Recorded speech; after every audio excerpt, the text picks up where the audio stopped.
Bienvenidos a la tercera semana de esta asignatura. En esta semana está previsto que trabajemos sobre todavía los diferentes espacios de la crítica desde el punto de vista de las corrientes de pensamiento y que abordemos el papel del canon. Cuando pensamos en el canon,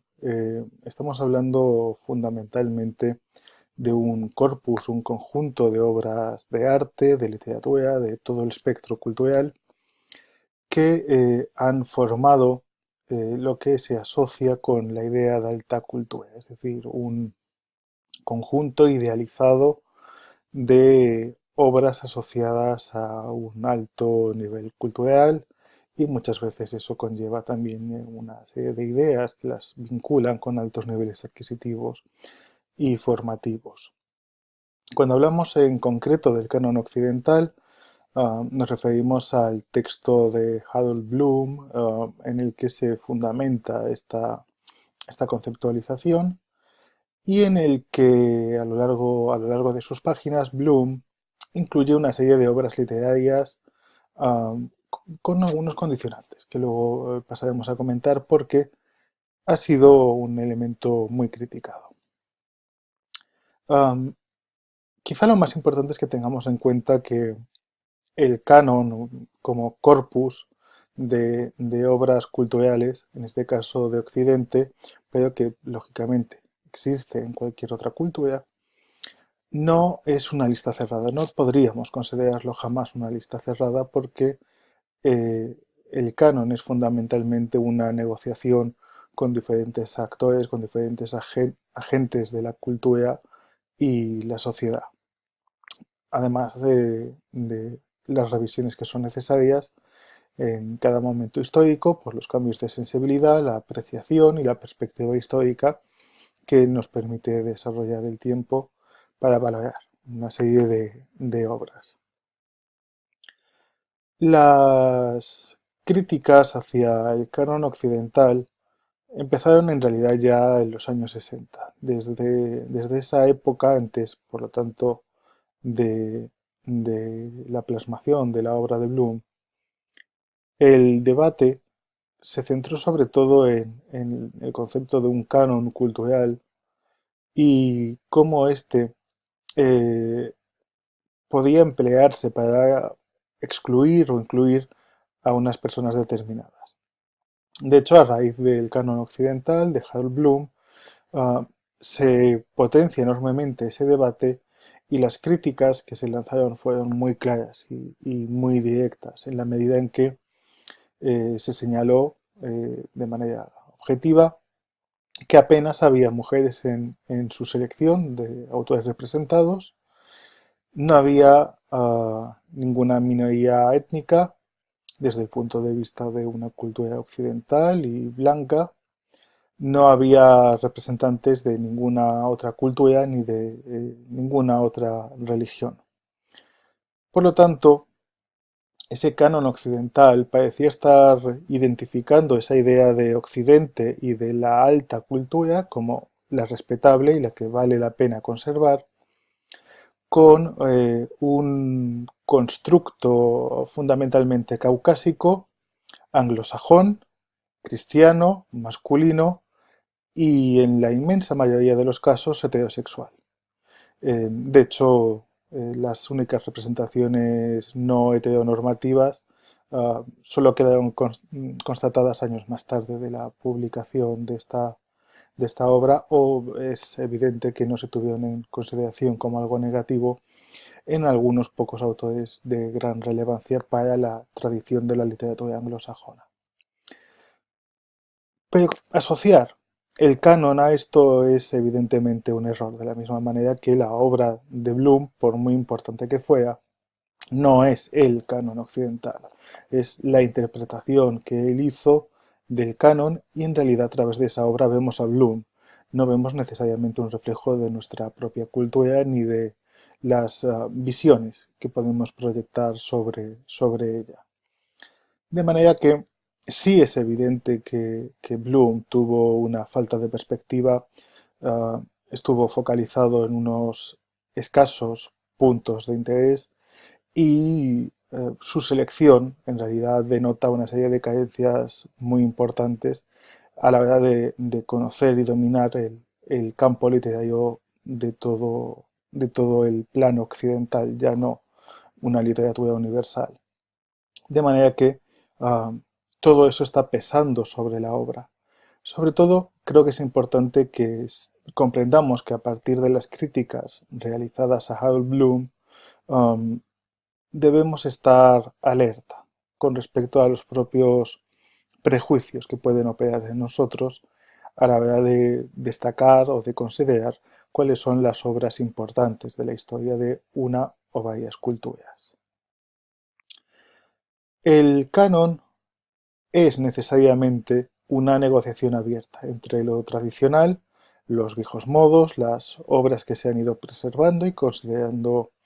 relevantes a lo largo de la historia, pero también con la innovación, con los nuevos modos de escritura, con los cambios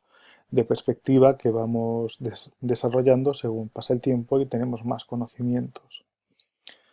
Simplemente creo que es importante que tengáis en consideración que, por ejemplo, mucha de la literatura que hemos considerado destacable de los siglos XVIII y XIX no era la que se consideraba alta cultura, no era la que tenía el prestigio social e intelectual en su época, cuando se publicó. De hecho, los grandes textos que hoy estudiamos como absolutamente representativos de lo mejor que se escribió en esa época en toda Europa y también en América, son fundamentalmente los textos de desecho, los textos de consumo que se vendían en formatos como la hoja volandera, que no estaban cubiertos por una respetabilidad que se tenían textos que hoy en día ya no tenemos en consideración y que son apenas conocidos. Por lo tanto, no deberíamos pretender ni justificar que el canon es solo alta cultura. Y más allá de eso, deberíamos plantearnos en realidad si esta distinción entre una alta y una baja cultura es apropiada. El, el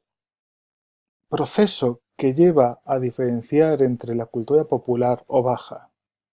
y la alta cultura, entendida fundamentalmente como aquella que proviene directamente desde la tradición grecolatina,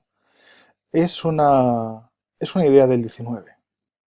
Se establece en el siglo XIX y por una serie de razones sigue preservándose todavía hoy. Una de las razones fundamentales es en realidad que la idea de la alta cultura es uno de los fundamentos para construir el discurso nacionalista en un momento, el siglo XIX, en el que se está desarrollando el nuevo concepto de nación. Y por lo tanto ese soporte cultural de respetabilidad de las diferentes culturas protonacionales que se están engendrando debe tener un reflejo en los principales estandartes de la historia, el pensamiento y el arte, que se considera que son aquellos de origen griego y romano. Por lo tanto, ese es el arte que vale desde este punto de vista y todo lo demás, todo aquello que no proviene de una tradición grecolatina es bajo, es despreciable o, en todo caso, pertenece al vulgo. Esto en su momento ya era una idea poco fundamentada realmente y desde luego a lo largo del siglo posterior, del siglo XX, pierde casi por completo su razón de ser, ¿no? Desde los estudios de la subalternidad y los estudios culturales,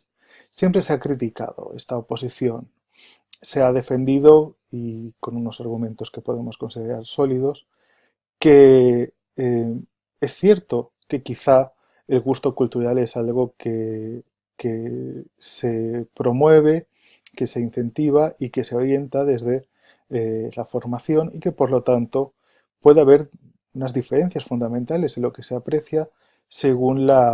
el contexto cultural y socioeconómico en el que una persona ha podido formarse. De manera que hay diferencias entre lo que le puede gustar a una clase socioeconómica alta o la clase dirigente y lo que le puede gustar a las clases medias y bajas. Si aceptamos eso como cierto, debemos aceptar también que, siguiendo las ideas de Gramsci, esto también significa que hay códigos culturales que son completamente desconocidos por las clases medias. Esto supone que el arte, por lo tanto, podría ser una herramienta más de distinción social, de control social, y que se podía aplicar o se perseguía su utilización como una herramienta para perpetuar la hegemonía absoluta de las clases dirigentes. Si añadimos a esto no solo todos los estudios socioculturales del siglo XX, sino el desarrollo de las vanguardias, de la cultura pop y toda la mezcolanza artística que supone eso de forma muy abierta y transversal, y el hecho de que a partir de la era de la reproducción mecánica de la obra artística, en términos de Walter Benjamin, la propiedad sobre el arte, el coste asociado al componente completamente único de cada pieza artística empieza a desaparecer, nos encontramos con que esa idea de arte como algo exclusivo de las clases altas y poderosas no tiene razón de ser y que debe y puede llegar a todas las clases sin ningún tipo de distinción y por lo tanto el gusto y la formación artística y las preferencias por el tipo de arte que se desea consumir no están o no deberían estar condicionadas por esos elementos socioeconómicos. De hecho, algunas personas muy relevantes dentro del mundo de la cultura, como Diana Nowakowski, ya promulgaron hace mucho tiempo que esa idea de alta y baja cultura ya no tenía sentido porque ambas se habían unido indisolublemente a partir del posmodernismo, ¿no? Un elemento, un momento histórico que sin duda alguna podríamos llevar mucho más atrás y sin movernos del siglo XX en las vanguardias. Ya hemos visto experimentación, mucha experimentación, donde esa cultura pop entraba en los ideales de la gran intelectualidad que podía representar muchas vanguardias y además la experimentación con los nuevos medios como el cine nos mostraba que había un interés por los grandes creadores de la época por esos nuevos medios que se asociaban y se siguen asociando todavía con la baja cultura. El espacio de la crítica, entonces, es complejo, porque lo que no podemos omitir es que la crítica es fundamentalmente preceptora, es decir, mucha gente la emplea para decidir si algo es merecedor de su tiempo. Por lo tanto, todo acto de crítica, toda reseña, implica una inscripción canónica. Reseñar, criticar, estudiar una obra significa que lo estamos metiendo en el canon, que está siendo dignificado, está siendo merecedor de ser analizado y comentado. De manera que también estamos ayudando a generarle un espacio público. Quizá por eso hay muchos críticos que suelen decir que la crítica más feroz que se puede hacer hoy en día es el silencio, no decir absolutamente nada sobre aquello que no alcanza los elementos necesarios de calidad, aquello que consideramos que no cumple con los requisitos de calidad deseables. En el año 2016, un artículo en el periódico El País empezaba con este fragmento, este primer párrafo, en el que nos dice: el Nobel de Literatura premia a un cantautor un año después de premiar a una periodista. El Museo del Prado expone por primera vez en su historia a una mujer en solitario. El MoMA de Nueva York acoge la colección Phelps de arte latinoamericano contemporáneo, etc. Como vemos, los procesos de canonización de el arte eh, siguen todavía operando hoy y hay elementos que llaman la atención, no tanto por lo que representan, sino por cómo hemos llegado a el año 2017, 2018, cómo hemos llegado a un momento en el que todavía tenemos o parece que debemos sorprendernos porque se haga por primera vez la exposición de una mujer en solitario en el Museo del Prado, en una de las pinacotecas más importantes del mundo. Ah, evidentemente, ha habido una serie de elementos que han ocultado, en este caso, la producción artística de las mujeres, de la misma manera que la referencia al MoMA en Nueva York nos indica muy claramente que ha habido una ocultación del arte latinoamericano en Estados Unidos, etc. El papel de la crítica quizá no es solo canonizar, sino buscar o perseguir activamente aquellos puntos en los que el canon históricamente no ha cumplido su objetivo de preservar, de decirnos realmente cuáles son las obras que debemos leer, quizá porque ha habido una limitación en el alcance, en la perspectiva de los agentes que han participado en el canon. Nosotros, gracias a nuestros nuevos conocimientos, a nuestras sensibilidades contemporáneas, quizá tenemos unas mejores herramientas o como mínimo otro tipo de herramientas para poder localizar esos vacíos que se han generado a lo largo de la historia en la constitución de lo canónico. Por lo tanto, debemos tener en cuenta a la hora de abordar la crítica que el canon es un hecho. Nos guste o no nos guste, tanto si estamos a favor como si estamos de acuerdo, el canon está ahí y la crítica tiene una fuerte influencia en él. El canon ha sido criticado por ser muy conservador y frente a eso ha habido una serie de movimientos recientes como la ecocrítica o la crítica feminista que han luchado activamente contra los fenómenos de silenciamiento, de ocultación que consciente o inconscientemente ha desarrollado el canon. Asimismo, la oposición entre baja y alta cultura está superada. Es cada vez menos relevante, si es que llegó a serlo de verdad en algún momento, y por lo tanto la crítica debe ser también transversal, tiene que ser capaz de abordar todos estos niveles diferentes de cultura. Y por último, es muy importante que recordemos que el trabajo que se realiza desde la crítica es fundamentalmente prescriptor. Cuando una obra es reseñada, cuando es criticada, cuando se habla de ella en un medio,